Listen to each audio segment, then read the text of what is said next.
नमस्कार दोस्तों, स्वागत है आपका हमारे चैनल पर, जहां हम बात करते हैं पैसा, मार्केट और स्मार्ट इन्वेस्टिंग के बारे में। आज हम डिस्कस करने वाले हैं एक बहुत ही इम्पोर्टेंट शिफ्ट जो हो रहा है इंडियन स्टॉक मार्केट में, और साथ ही जानेंगे वॉरेन बफेट की लेटेस्ट इन्वेस्टमेंट स्ट्रैटेजी, जिसमें उन्होंने कुछ जापानीज कंपनीज में लॉन्ग टर्म ट्रस्ट दिखाया है। तो चलिए बिना टाइम वेस्ट किए शुरू करते हैं। सेक्शन 1, इंडियन स्टॉक मार्केट का नया फेज, DII वर्सेस FII। पहले इंडिया की स्टॉक मार्केट काफ़ी हद तक फॉरेन इंस्टीट्यूशनल इन्वेस्टर्स यानी कि FIIs के ऊपर डिपेंड था, लेकिन अब सीन बदल रहा है। मार्च 2025 तक DIIs का टोटल होल्डिंग 17.62% हो गया है NSE लिस्टेड कंपनीज में, जबकि FIIs का होल्डिंग सिर्फ 17.22% रह गया है।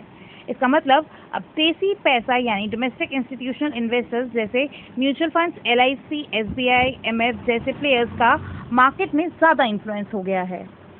सेक्शन 2, रिटेल इन्वेस्टर्स और म्यूचुअल फंड्स की पावर।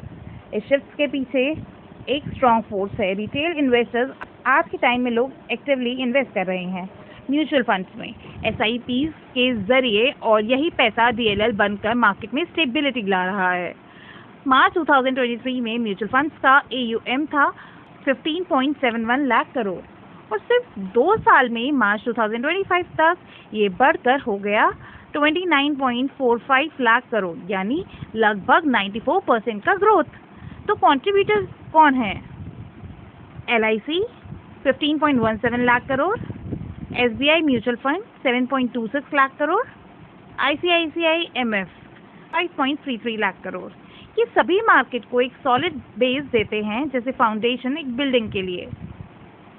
सेक्शन 3, डोमिनेंस का असर मार्केट पर। जब पैसा अपने देश का होता है तो मार्केट भी स्ट्रांग बनती है, सेल्फ रिलायंस बढ़ता है, FIIs के एग्जिट से पैनिक नहीं होता। अगर US मार्केट 1% गिरता है तो पहले इंडिया में बड़ा इफेक्ट पड़ता था, लेकिन अब DIIs की वजह से इंडियन मार्केट इतना ज़्यादा वॉलेटाइल नहीं होता।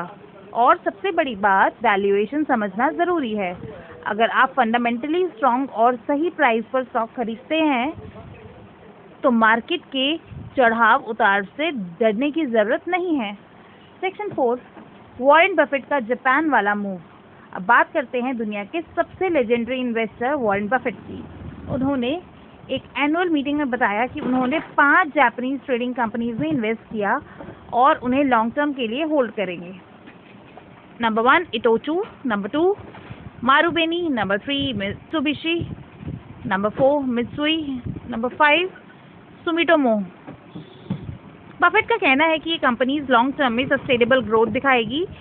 तो अगर आप इंटरनेशनली एक्सपोजर चाहते हो तो आप इन कंपनी से रिलेटेड ETFs या फंड्स को कंसीडर कर सकते हो। कंक्लूजन, इन्वेस्टर के लिए क्या सीख है? इंडियन मार्केट अब ज़्यादा सेल्फ रिलायंट हो रहा है।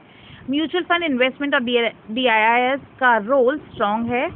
FIIs की डिपेंडेंसी कम होने से मार्केट ज़्यादा रेजिलेंट हो गया है। बफेट जैसे बड़े इन्वेस्टर्स भी लॉन्ग टर्म और फंडामेंटल्स पे भरोसा रखते हैं। तो दोस्तों, आप भी वैल्यूएशन पे ध्यान दो, लॉन्ग टर्म सोचो और म्यूचुअल फंड्स के जरिए डिसिप्लिन इन्वेस्टिंग करो।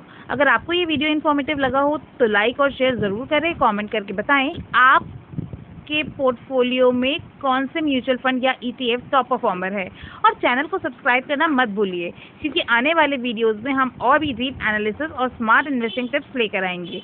तो मिलते हैं अगले वीडियो में। Till then, stay educated and stay invested. Bye bye.